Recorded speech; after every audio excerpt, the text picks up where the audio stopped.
राधे राधे दोस्तों, स्वागत है आप सभी का आपके अपने परिवार रीजन सर ऑनलाइन प्लेटफॉर्म में। दोस्तों आज अपनी नंबर सिस्टम की क्लास नंबर 3 रहेगी और ये क्लास आपके लिए आप जो भी बच्चे आरएस और पीएसआई की तैयारी कर रहे हैं उनके लिए इंपॉर्टेंट होने वाली है। ये चैप्टर पीएसआई के अंदर आता है और पीएसआई में कैसे कैसे क्वेश्चन नंबर सिस्टम के अंदर पूछे जा सकते हैं उन सब पे चर्चा आज की क्लास में करेंगे।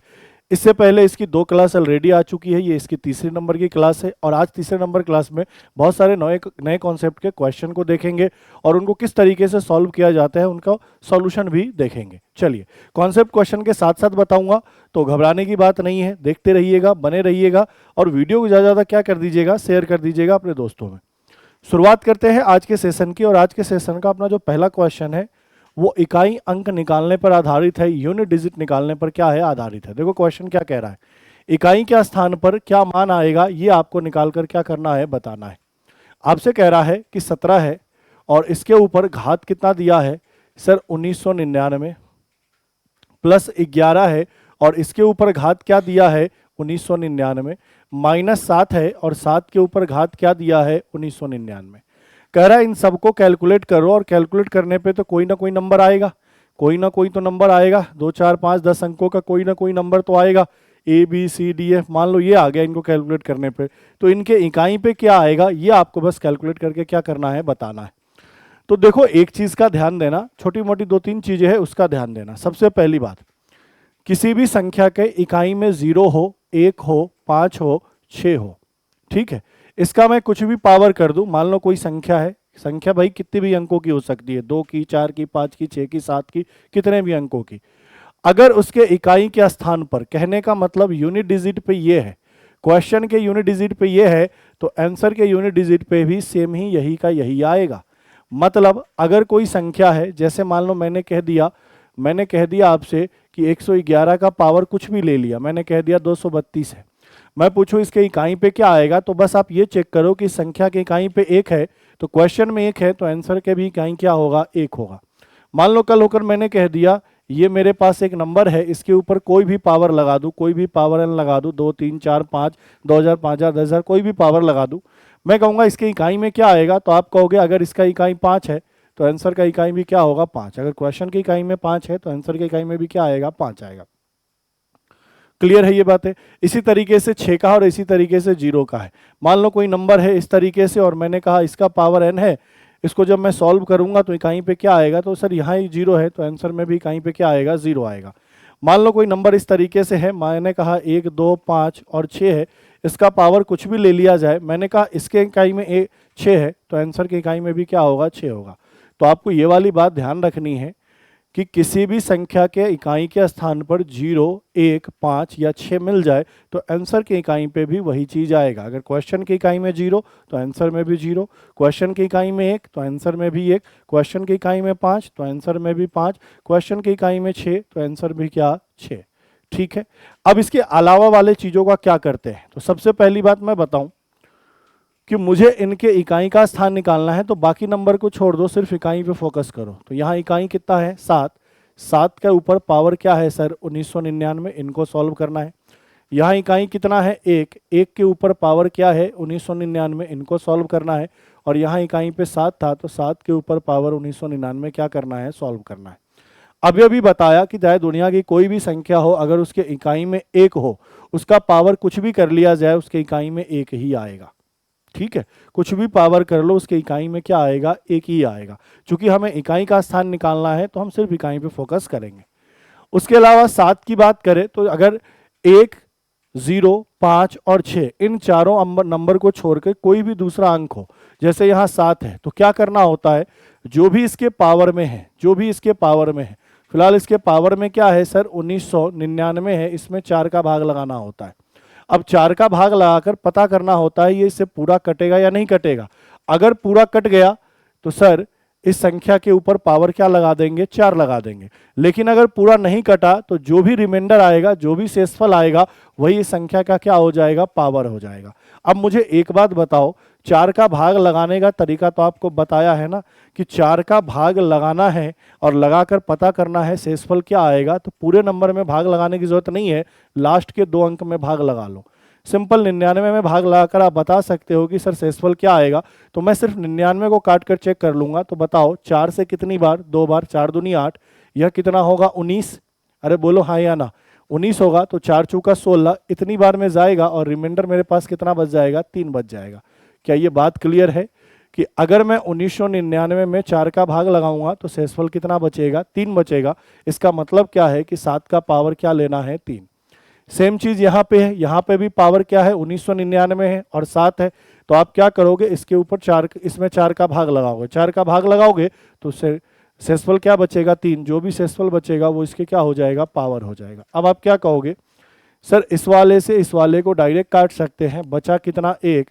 तो इसका मतलब क्या है, जब भी इनको मैं सॉल्व करूंगा और सॉल्व करने के बाद चेक करूंगा कि उसके इकाई के स्थान पर क्या आया, यूनिट डिजिट पे क्या आया, तो आंसर क्या होगा सर, 1 होगा। और 1 अपने क्वेश्चन का क्या होता है, सही उत्तर। देखो नॉर्मल सी बात है कि इकाई के स्थान पर यही 10 नंबर आ सकते, यही 10 अंक आ सकते, 1 0 1 2 3 4 5 6 7 8 9 यही आ सकते हैं। 0 का रूल आपने जान लिया, 1 का रूल आपने जान लिया, 5 का रूल जान लिया, 6 का रूल जान लिया। बाकी जो बचा है ना, बाकी कोई भी इकाई पे होना, उसके पावर को क्या करो, 4 से भाग लगाओ, जितना शेषफल आएगा वही उसके ऊपर पावर लगा दो। बस इस तरीके से सॉल्व करना होता है। और अगर मान लो कट गया, अगर ये नंबर 4 से पूरा पूरा कट रहा होता, इसका मतलब शेषफल कुछ भी नहीं आ रहा होता, तब मैं यहाँ पे पावर में क्या लिख देता, 7 का पावर 4 और यहाँ पे भी 7 का पावर 4। क्लियर है। तो यूनिट डिजिट का ये कॉन्सेप्ट होता है, पता होगा तो चीजें आसानी से हो जाएंगी। अगले को देखो भाई, अच्छा है, समझने वाला क्वेश्चन है, समझदार लोगों के लिए क्वेश्चन है। क्या कह रहा है, एक के बाद एक आने वाली 5 संख्याओं का योग 665 से ज्यादा है और 675 से क्या है, कम है। तो कह रहा है इन 5 संख्याओं में से जो सम संख्या है ना, उनको जोड़कर बताओ। सर एक के बाद एक 5 संख्या लिखने का तरीका क्या होगा, तो मैंने कहा कि अगर पहली संख्या x है तो दूसरी संख्या क्या होगी, x+1, तीसरा क्या होगा सर, x+2, चौथा क्या होगा सर, x+3 और पांचवा क्या होगा सर, x+4। यही तो लगातार 5 संख्या होंगी, लगातार 5 संख्या लिखना है तो एक एक बढ़ाते हुए लिख दोगे। जी सर। अब कह रहा है इनका योग, अगर मैं इनको जोड़ूंगा तो भैया इनको जोड़ के मुझे बताओ क्या आएगा।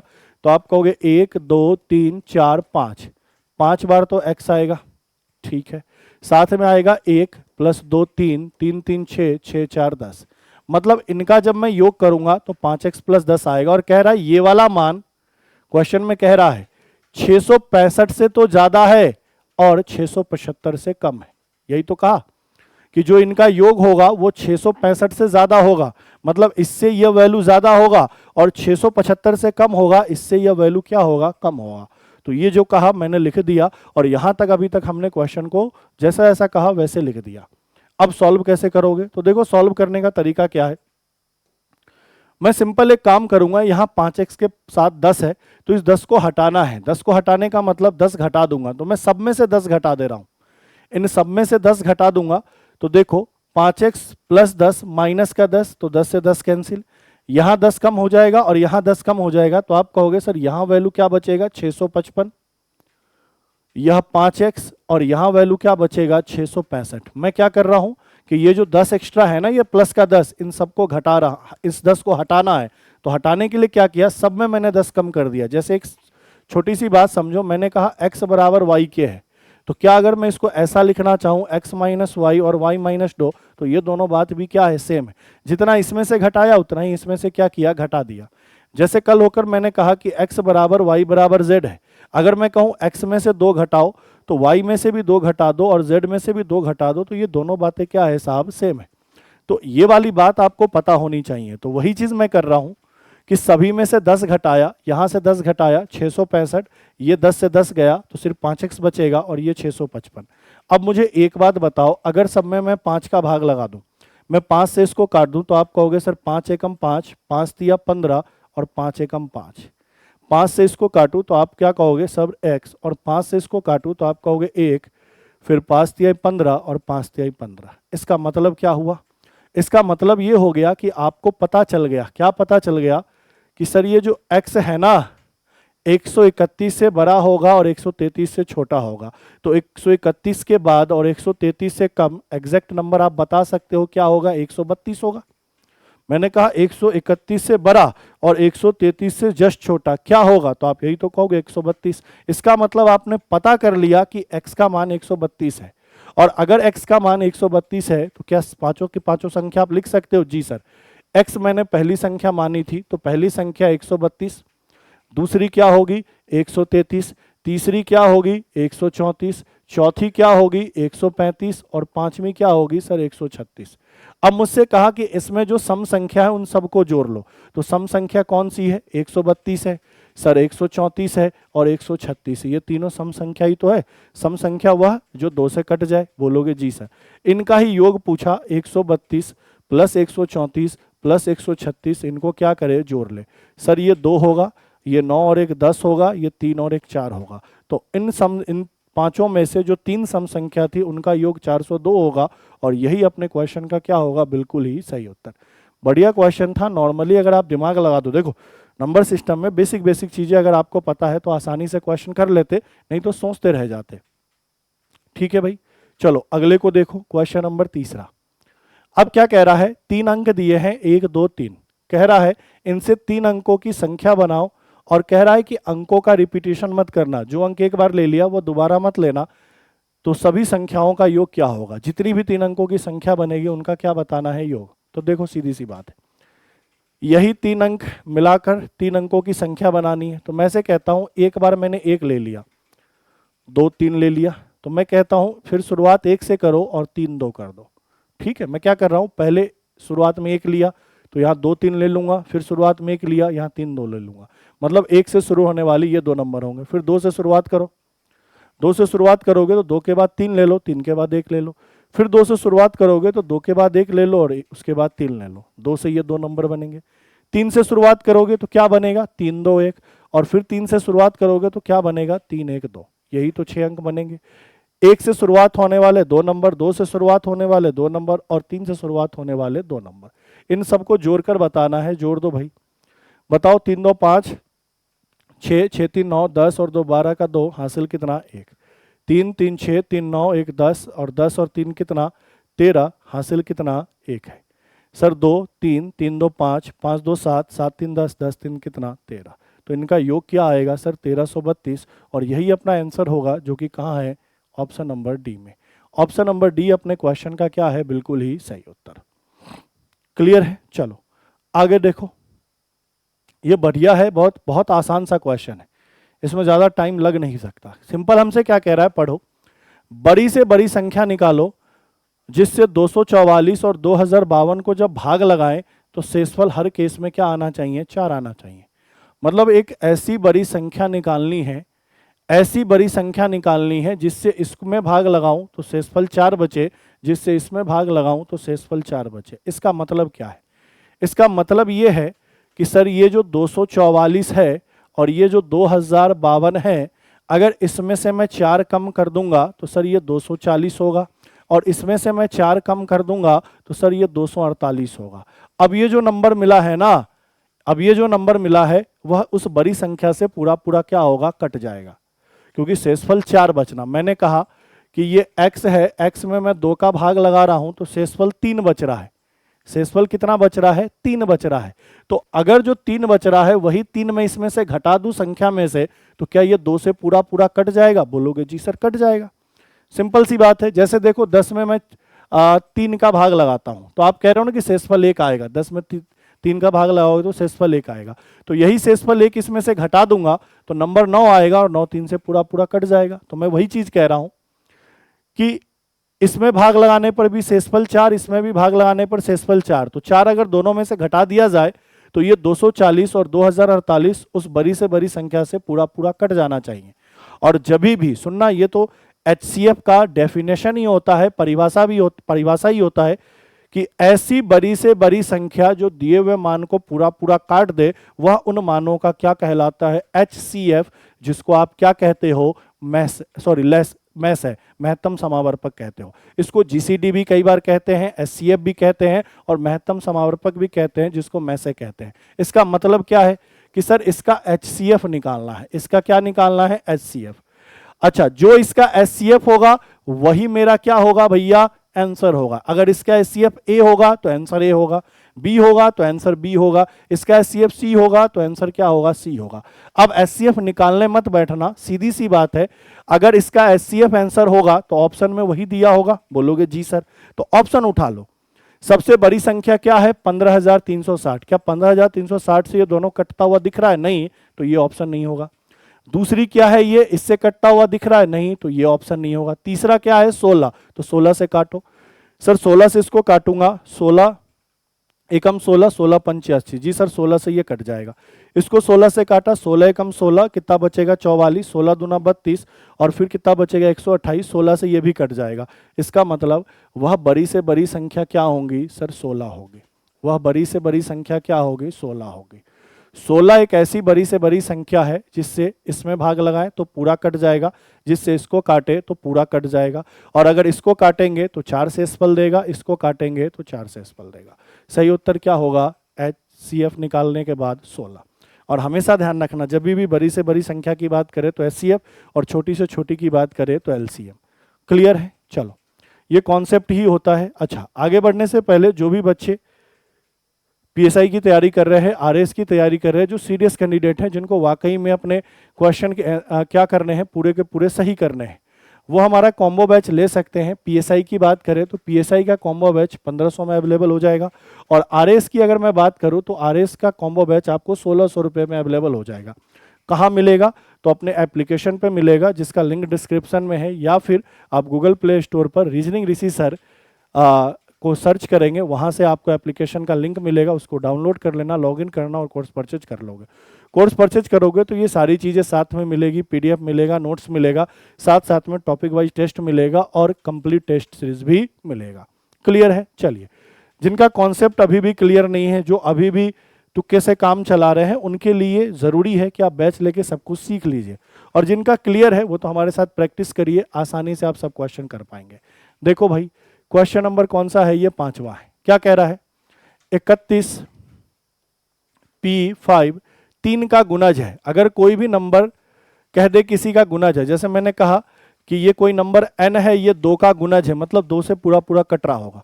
ये कोई नंबर n है, 5 का गुणज है, मतलब 5 से पूरा पूरा कट रहा होगा।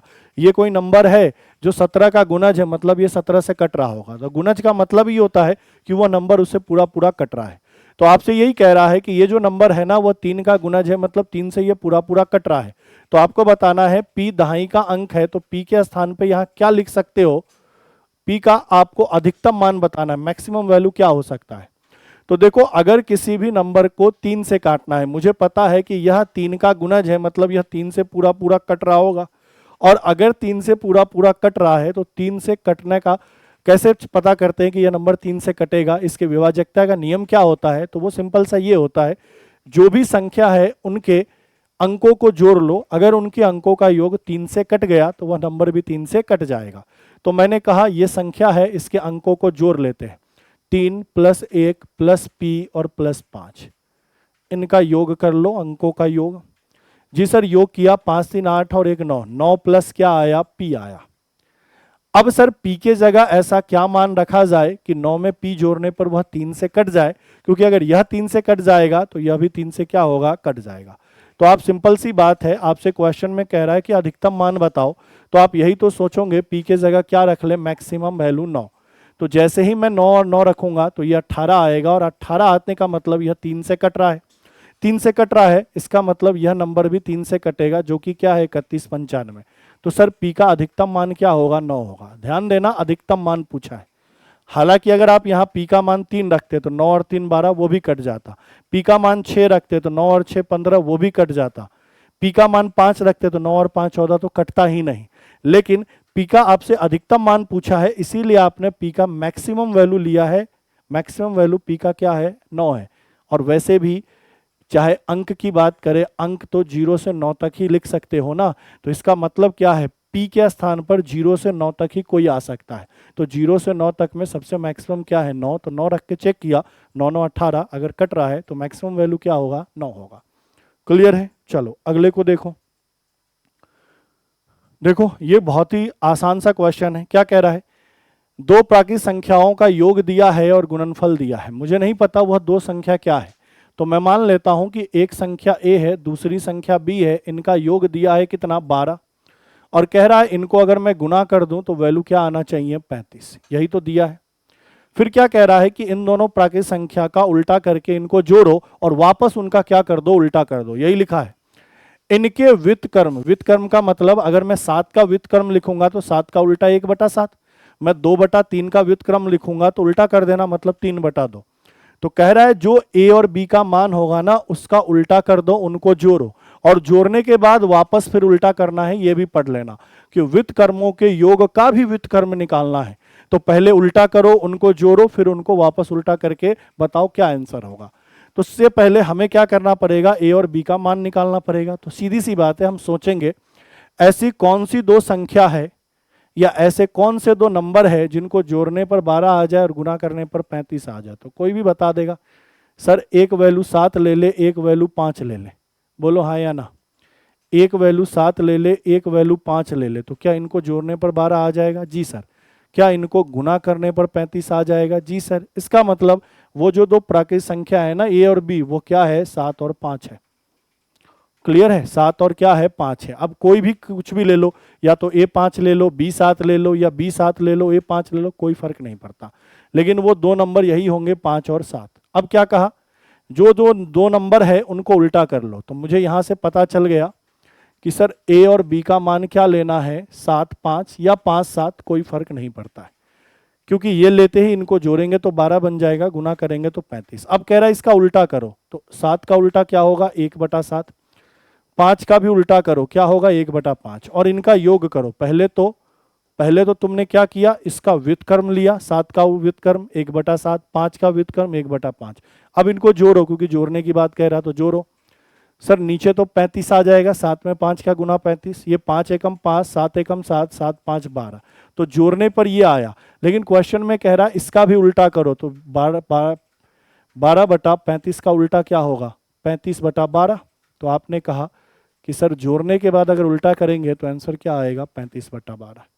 गलती से अगर ढंग से नहीं पढ़ते क्वेश्चन तो 12/35 पर टिक लगाते हैं, जो कि ऑप्शन नंबर पहले में ही दिया है। तो एक बार क्वेश्चन को अच्छे से पढ़ लेना, ये जानबूझ के कंफ्यूज करने के लिए ही दिया गया है। व्युत्क्रमों के योग का भी व्युत्क्रम, तो पहले व्युत्क्रम करके उल्टा करके जोड़ो और फिर उनका उल्टा करके आंसर लिखो। 35/12 क्या होगा सही उत्तर। अगले को देखो भाई। अब ये बहुत ही बेहतरीन क्वेश्चन है, इसमें मैक्सिमम बच्चे यही कहेंगे कि हल नहीं किया जा सकता, ऑप्शन नंबर 4 पे टिक लगा देंगे। और इसीलिए एग्जामिनर ने, ये पेपर में आया हुआ क्वेश्चन, एग्जामिनर ने जानबूझ के ऑप्शन में डाला है कि हल नहीं किया जा सकता। 99% बच्चे इसमें यही टिक लगा देंगे कि इसको हल नहीं किया जा सकता। कैसे, तो देखो चेक करो। कह रहा है एक सेब का मूल्य 7 रुपये प्रति नग है और एक आम का मूल्य 5 रुपये प्रति नग है। फिर कह रहा है पी नाम का व्यक्ति है जो इन दोनों फलों पर टोटल कितना खर्चा करता है 38 रुपया। तो आपको बताना है कि खरीदे गए सेबों की संख्या क्या है, मतलब कितने सेब वो खरीद रहा है। हो सकता है आपसे ये भी पूछ सकता था कि कितने आम खरीद रहा है। ठीक है, तो देखो करोगे क्या, नॉर्मल बच्चे यही करेंगे और आप भी यही करोगे, मैं भी यही करूंगा। मैंने मान लिया कि एक सेब का मूल्य कितना है साहब सेब टोटल कितने हैं x है, और आम टोटल कितने हैं तो y है। ये मैंने संख्या मान लिया। किसकी संख्या, तो आपने कहा सेब की संख्या और आम की संख्या। मैंने माना कि टोटल उसने x सेब खरीदे और y आम खरीदे। क्वेश्चन में कह रहा है कि एक सेब का दाम 7 है, तो x सेब का दाम क्या होगा सर 7x होगा, बोलो हाँ या ना। फिर कहा कि एक आम का दाम 5 रुपया है, तो y आम का दाम कितना होगा 5y होगा। और दोनों मिलाकर टोटल खर्च कितना किया, तो सर 38 रुपया खर्च किया। यही तो कहना चाह रहा है कि जितने भी उसने सेब खरीदे, जितने भी उसने आम खरीदे, वो दोनों मिलाकर वो कितना रुपया पे करता है 38 रुपये पे करता है। फिलहाल यहां से यहां तक की कहानी क्लियर हो जानी चाहिए। अब बोलोगे सर 7x + 5y बराबर क्या है 38 है। मुझसे कह रहा है सेबों की संख्या निकाले, तो कहने का मतलब x का मान निकाले। अब बोलोगे सर x का मान कैसे निकाल सकते हैं, एक ही समीकरण दिया है तो नहीं निकलेगा। तो आप में से मैक्सिमम बच्चे यही कहेंगे चौथे पे टिक लगाओ, हल नहीं किया जा सकता। लेकिन ऐसा नहीं है, इसको हल किया जा सकता है, क्योंकि ये 4 ऑप्शन दिए हैं, ऑप्शन से सोचना पड़ेगा। अब कैसे सोचना है, तो पहले तो ये बताओ, कभी भी सेब खरीद के लाओगे या आम खरीद के लाओगे तो पूरा पूरा ही तो खरीद के लाओगे, या तो 2 आम होंगे, या तो 3 होंगे, 4 होंगे, 5 होंगे। कभी 2.5 आम खरीद के लाए हो क्या, कभी 2.5 सेब खरीद के लाए हो क्या? नहीं। कभी 2.25 सेब खरीद के लाए हो क्या? नहीं। मतलब ये है कि x और y का जो मान होगा ना वो पूरा होगा, पूर्ण संख्या होगा, मतलब x पूरा वैल्यू होगा, दशमलव में वैल्यू नहीं होगा। यही तो कहना चाह रहा है जी सर। उसके बाद ऑप्शन उठा लो, जैसे मैं पहला ऑप्शन उठा लेता हूं, उसके बाद ऑप्शन उठा लो और पहला ऑप्शन उठाओ। कह रहा है सेबों की संख्या क्या है? तो सर सेबों की संख्या जो होगी वही तो ऑप्शन में दिया होगा। तो मैं पहले ऑप्शन से मानता हूं कि सेबों की संख्या 2 है। अगर सेबों की संख्या 2 है तो यहां से मैं ऐसा कह सकता हूं कि 5y बराबर 38 माइनस 7 गुना 2, क्योंकि सेबों पर टोटल खर्चा कितना है? 7x है। टोटल 2 अगर सेब लेते हो तो कितने रुपए के सेब लोगे? 7 दूनी 14 रुपए के सेब लोगे और 38 रुपए में से घटा दोगे। तो मुझे बताओ 38 में से अगर मैं 14 घटा दूंगा तो वैल्यू कितना बचेगा? 24। बोलो हाँ या ना। अब अगर मैं y का मान निकालूंगा तो 5 से 24 पूरा पूरा कटेगा क्या? नहीं। 5 से अगर मैं 24 को काटूंगा तो ये 4.8 आएगा। तो क्या y क्या है? y सेब आमों की संख्या है, तो आम की संख्या दशमलव में आ सकती है क्या? नहीं, वो तो पूर्ण आएगा। इसका मतलब ये पहला ऑप्शन क्या है? गलत है। दूसरा ऑप्शन उठाया, मान लो मैंने बोला कि सेबों की संख्या 3 है, तो मैं आपसे पूछूं कि आम की संख्या क्या होगी, तो आप यही तो कहोगे 38 में से 7 गुना 3 घटा दोगे। क्लियर है कि एक सेब का दाम 7 तो 3 सेब का दाम 7 3 21। भैया 21 इसमें से घटा दो। आप 38 में से क्या घटा रहे हो? 21 घटा रहे हो, तो आपने क्या कहा साहब? 17 बचेगा। अब मुझे बताओ 17 5 से पूरा पूरा कट रहा है क्या? नहीं, क्योंकि y का मान निकालोगे तो 17 5 से कट रहा है क्या? नहीं। काटोगे तो कितना आएगा? 5 3 15, 5 चौका 20, 3.4। तो क्या आम की संख्या दशमलव में हो सकता है? नहीं, तो ये भी ऑप्शन नहीं होगा। फिर तीसरा ऑप्शन उठाओगे, आपने मान लिया कि सेब कितने हैं? 4 है, तो मैं पूछूं आम कितने होंगे, तो आप यही तो कहोगे 3x माइनस 7 गुना 4। सर ये 28 है, सॉरी ये 38 है, ये 7 चौका 28 है, घटाने पर कितना आएगा? 10 आएगा। तो यहां से अगर मैं y का मान निकालना चाहूं तो एग्जैक्ट 2 मिल जाएगा क्या? जी सर। 5 से ये 2 बार में कट जाएगा। कहने का मतलब सेब कितने रखने पड़ेंगे? 4, और आम कितने रखने पड़ेंगे? 2। तो सर एक लौता ऑप्शन हमसे पूछा सेब कितने हैं, तो ऑप्शन नंबर क्या होगा? 3। ये गलत हो जाएगा कि हल नहीं किया जा सकता। 99% बच्चे यही करते, ये समीकरण देखते ही कहते कि भैया हल नहीं किया जाएगा और इस पर टिक लगा देते और आंसर आपका क्या होता? गलत होता। क्लियर है? तो थोड़ा सा नंबर सिस्टम की बात थी, सोचना था आपको कि सेबों की संख्या या आम की संख्या दशमलव में नहीं आएगा। जब भी सेब लोगे तो पूरा पूरा लोगे, ठीक है, काउंटिंग करोगे कि पूरा काउंटिंग में 1 2 3 4 ऐसे। तो यहां से आपने पता कर लिया कि यहां अगर मैं सेब की संख्या 2 ले रहा हूं तो आम की संख्या दशमलव में आ रहा है, यहां सेब की संख्या 3 ले रहा हूं तो आम की संख्या दशमलव में आ रहा है, जो कि नहीं हो सकता। यहां सेब की संख्या 4 ले रहा हूं तो आम की संख्या 2 आ रही है, जो कि दशमलव में नहीं है। मतलब यही ऑप्शन अपना सही है, ऑप्शन नंबर 3, जिसका मान कितना है? 4। चलो भाई अगले को देखो, 8वें को। ये भी बढ़िया है, समझदार लोगों के लिए आसानी है। क्या कह रहा है? 3 अंकों की संख्या है, जो कि कितना है? 4x और 3, x का मान नहीं पता। जो दूसरी 3 अंक की संख्या 984 है, इसमें अगर जोड़ दोगे तो रिजल्ट आपको क्या मिलेगा? 13y और 7। और ये जो रिजल्ट मिला है ना, ये कह रहा है कि 11 से पूरा पूरा कट रहा है, कि ये जो 4 अंकों की संख्या आएगी ना, इनको जोड़ने पर वह 11 से पूरा पूरा क्या हो रहा है? कट रहा है। तो कोई भी नंबर 11 से कटेगा या नहीं कटेगा वो कैसे पता करना होता है? तो 11 का विभाजकता का रूल पता होना चाहिए। रूल क्या होता है? तो रूल सिंपल सा ये होता है कि सर जो भी सम स्थान पे अंक है, जो सम स्थान पे जो अंक है उनको जोड़ लीजिए, विषम स्थान पे जो अंक है उनको जोड़ लीजिए, और उन दोनों को जब घटाऊंगा ना मैं, तो रिजल्ट में या तो 0 आना चाहिए या फिर 11 के पहाड़े में कोई भी वैल्यू आ जाना चाहिए, तब तो ये नंबर 11 से कट जाएगा। तो सर ये पहले जगह पे है तो ये कौन सा स्थान हो गया? विषम। ये दूसरे जगह पे है तो ये कौन सा स्थान हो गया? सम। ये तीसरे जगह पे है तो कौन सा स्थान हो गया? विषम। ये चौथे जगह पे है तो कौन सा स्थान हो गया? सम। तो विषम विषम वाले को जोड़ लो, तो देखो 1 + y, और सम सम वाले को जोड़ लो तो 7 और 3, 7 प्लस कितना? 3। और मैंने कहा सम स्थान और विषम स्थान के योग का अंतर क्या आना चाहिए? या तो 0 या फिर 11 के पहाड़ा में कोई वैल्यू आना चाहिए। अगर ऐसा आ जाता है तो नंबर 11 से क्या होगा? कट जाएगा। तो मैंने कहा सर ये 7 और 3 10 है, माइनस 1 प्लस वाई है। अब मैं यहाँ y के जगह ऐसा क्या वैल्यू रखूं कि या तो 0 आ जाए, या फिर 11 आ जाए, 22 आ जाए, 33 आ जाए, 11 के पहाड़े में कोई आ जाए।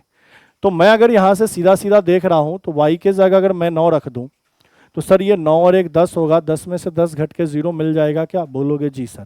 इसका मतलब फिक्स है कि सर यहाँ y के जगह कहीं ना कहीं क्या है? 9 है। इस y के जगह कहीं ना कहीं क्या है? 9 है। तो सीधी सी बात है x का मान क्या होगा? तो आप कहोगे इसमें जोड़ कर ये आया तो इसमें से ये घटा कर ये आएगा। बोलोगे जी सर, तो घटाइए। 7 में से 4 घटाया 3 है, यहाँ 9 है, 9 में से 8 घटाऊंगा तो यहाँ क्या आना चाहिए? 1, और 13 में से 9 घटाऊंगा तो यहाँ 4 है। इसका मतलब क्या है सर? x की जगह क्या आएगा? 1 आएगा, और y की जगह क्या आएगा? 9 आएगा। और हमसे क्या बोला कि x और y को जोड़ कर बताओ। तो साहब x की जगह 1, y की जगह 9, तो आंसर क्या होगा? 10। और यही अपने क्वेश्चन का सही उत्तर होगा, जो कि कहाँ दिख रहा है? ऑप्शन नंबर ए में। ऑप्शन नंबर ए अपने क्वेश्चन का क्या है? बिल्कुल ही सही उत्तर।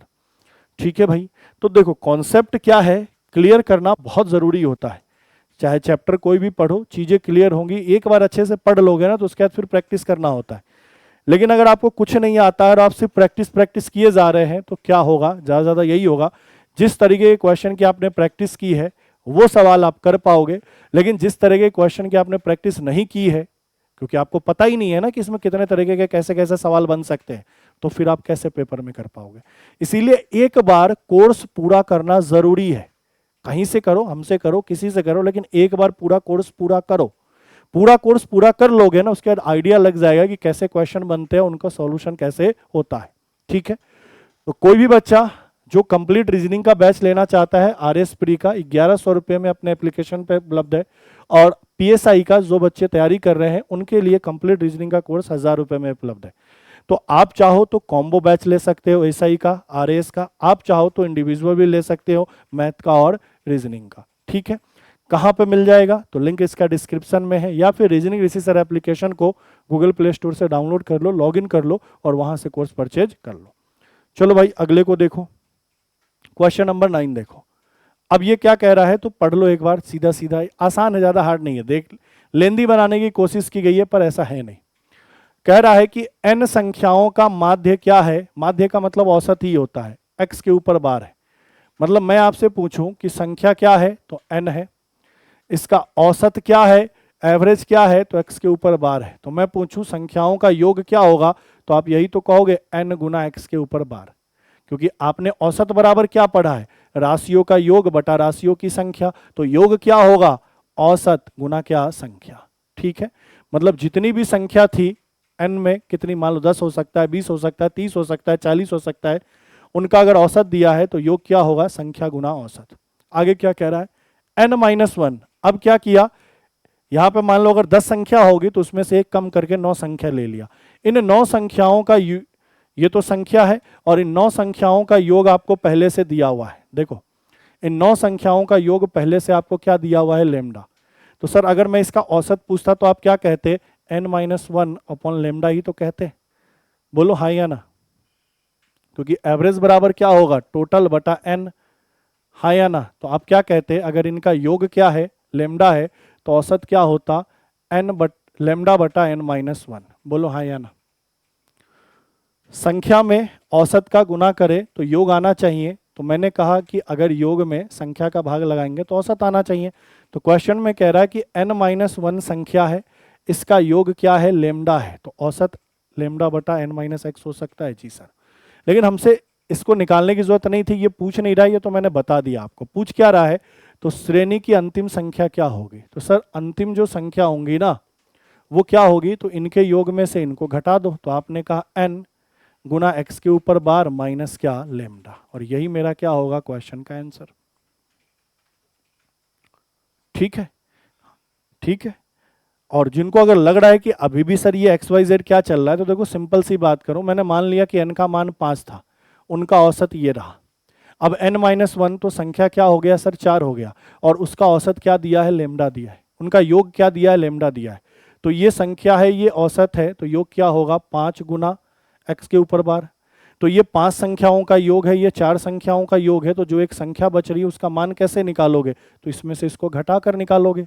अब यही n की 5 की जगह क्या है? n है, और इसकी जगह क्या है? n-1 है। तो आंसर क्या होगा? n x के ऊपर बार माइनस क्या? लेमडा। ठीक है, अगले को देखो, 10वें को। कह रहा है सर x का पावर 4 है प्लस 1 है, इसमें क्या जोड़ा जाए, इसमें क्या जोड़ा जाए कि यह नंबर x प्लस 1 से पूरा पूरा कट जाए? ये क्वेश्चन है। अब इस क्वेश्चन को करने के लिए एक छोटा सा रूल है जो आपको पता है, होना चाहिए, मैंने बता भी रखा है कि सर a और b है, a का घात भी n है, b का घात भी n है, और इनके बीच में माइनस का चिन्ह है। और ध्यान देना n क्या है? इवन नंबर है। n क्या है? इवन नंबर है, मतलब सम संख्या है। क्या होना चाहिए? सम संख्या होना चाहिए। तो ऐसे रूप में कभी भी कोई नंबर मिल जाए तो ये तो या तो a माइनस बी से कट जाएगा या a प्लस बी से कट जाएगा। फॉर एग्जाम्पल मैं अगर आपको समझाना चाहूँ, मैं आपसे कहूँ कि एक्स स्क्वायर माइनस 1 है, तो ये किससे कट जाएगा? तो आप कहोगे सर x प्लस 1 से भी कट जाएगा या x माइनस 1 से भी कट जाएगा। कैसे? तो सर एक्स स्क्वायर माइनस 1 है, तो 1 को भी तो 1 का स्क्वायर लिख सकते हो। तो ये a ये b दोनों के ऊपर पावर 2 है, तो 2 क्या है? सम संख्या है। तो सम संख्या है तो यह इनके योग और इनके अंतर दोनों में से किसी से कट सकता है। ठीक है, तो ये वाली बात पता होनी चाहिए। अब यही रूल यहां लगाएंगे कि मुझसे कह रहा है कि इस वाले मान में ऐसा कौन सा मान जोड़ दे कि x प्लस 1 से कट जाए। x प्लस 1 से मतलब a प्लस बी से कट जाए।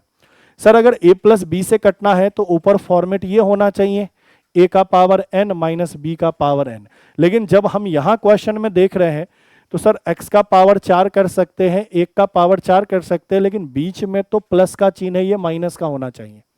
इसका मतलब क्या है कि कहीं ना कहीं इसको माइनस में बनाना पड़ेगा। तो इसको माइनस करने के लिए आप क्या कर सकते हो? इसमें -2 जोड़ सकते हो। जी सर, जैसे ही -2 जोड़ोगे तो यह वैल्यू क्या होगा? ये तो x के पावर 4 है ना, ये क्या होगा? x के ऊपर 4 और माइनस कितना? 1। बोलो हाँ या ना। 1 में से -2 घटाओगे तो 1 होगा। 1 को भी क्या लिख सकते हो? 1 का ऊपर पावर 4। और अगर ऐसा फॉर्मेट होगा तो फिक्स है कि ये x प्लस 1 से कट जाएगा। जी सर, इसका मतलब क्या है कि सर यहाँ पे आप वैल्यू क्या रख सकते हो? -2, और यही अपने क्वेश्चन का क्या होगा? सही उत्तर। बाकी क्या है? गलत है। बाकी क्या है? गलत है। दूसरा तरीका क्या है? x के पावर 4 प्लस 1 में x प्लस 1 से भाग लगाते हैं, जो बेसिक रूल होता है, क्लास में भी कराया है, भाग लगाने का तरीका। भाग लगाने के बाद कुछ ना कुछ तो शेषफल बचता, जो शेषफल बचता वही उसमें जोड़ते, जो शेषफल बचता वही उसमें से घटाते, तो आपका क्या होता? नंबर पूरा पूरा कट जाता। थोड़ी देर पहले समझाया ना कि 10 में 3 का भाग लगाऊं, शेषफल अगर 1 बच रहा है तो यही एक इसमें से घटा दूंगा। सोच के देखो, यही एक इसमें से घटा दूंगा तो यह नंबर पूरा पूरा कटेगा या नहीं कटेगा? कट जाएगा ना। तो दूसरा तरीका यही था कि x प्लस एक्स के ऊपर पावर 4 प्लस 1 में x प्लस 1 का भाग लगाते तो कोई ना कोई शेषफल आता, जो शेषफल आता उसको उस नंबर में से घटा देते तो वह नंबर पूरा पूरा कट जाता। ठीक है, तो आप क्या सोच सकते थे? तो देखो, याद होगा इस पहले वाली क्लास में ये चीज बोला था कि इसमें अगर x प्लस 1 का भाग लगाकर मुझे रिमाइंडर पता करना है तो मैंने क्या कहा था? सबसे बेस्ट तरीका क्या है? जिसका भाग लगाना है उसको 0 के बराबर करो, तो यहां से x का आपको कुछ ना कुछ मान मिल जाएगा। x का मान क्या मिला? -1 मिला। तो मैं पूछूंगा रिमाइंडर क्या होगा, तो आप यही तो कहोगे -1। x की जगह वैल्यू रख दो -1 का पावर 4 प्लस 1, तो -1 का पावर 4 प्लस का 1 और ये भी 1, तो 1 और 1 कितना आया? 2 आया। तो शेषफल कितना आया? 2 आया। अगर शेषफल 2 आया तो आप यही तो कहोगे कि सर x के पावर 4 प्लस 1 इसका शेषफल अगर 2 आ रहा है तो अगर 2 इसमें से घटा दे तो जो मेरे पास नंबर मिलेगा ना वह पूरा पूरा किससे कट जाएगा? x प्लस 1 से कट जाएगा, डिवाइड हो जाएगा। यही तो कहोगे। 2 शेषफल है तो 2 घटाना पड़ेगा, तो आपसे यही तो पूछा क्या जोड़ना पड़ेगा, तो आप कहोगे -2। आंसर क्या हो जाएगा? आंसर क्या हो जाएगा? -2। ये 2 आपको जानबूझ के कंफ्यूज करने के लिए दिया है क्योंकि आपका आंसर तो 2 आएगा प्लस का, आप प्लस के 2 पे टिक लगा दोगे। तो 2 तो आपका शेषफल है, आपसे पूछ रहा है क्या जोड़ा या घटाया जाए, तो आप यही तो कहोगे कि 2 अगर एक्स्ट्रा है तो 2 को ही घटा देंगे तो नंबर पूरा पूरा कट जाएगा। तो 2 को घटाने का मतलब -2 लेना पड़ेगा। 2 को घटा रहे हो मतलब -2 लेना पड़ेगा। तो आंसर क्या होगा? -2। तो या तो आप ये वाला कॉन्सेप्ट पता है तो इससे कर लो या इससे कर लो, दोनों में से कैसे भी कर लो, काम बन जाएगा। ठीक है, तो आज की क्लास अपन यहीं समाप्त करेंगे। 10 क्वेश्चन टोटल थे, वो मैंने आपको कराया और सब नए नए पैटर्न के क्वेश्चन थे और एग्जाम में आने वाले क्वेश्चन है, इस तरीके के क्वेश्चन पेपर में आपको देखने को मिलते हैं। चलिए मिलते हैं आपसे अगली क्लास में, आज के लिए इतना ही। थैंक यू, धन्यवाद।